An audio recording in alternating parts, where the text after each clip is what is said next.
And the best traditional musician of the year, the winner is Wamwinduka Band.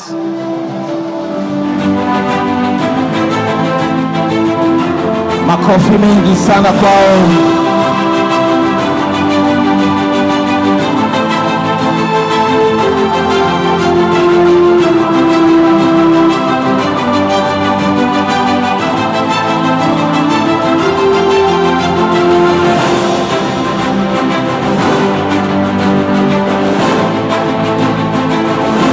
Yes, karibu.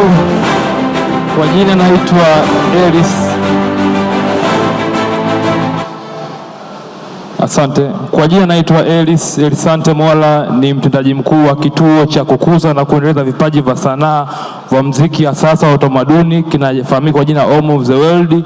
Wamwinduka Bendi ni kikundi ambacho kiko chini yetu na tumekuwa tukifanya nacho kazi na kufikisha paka hapa kilipofika.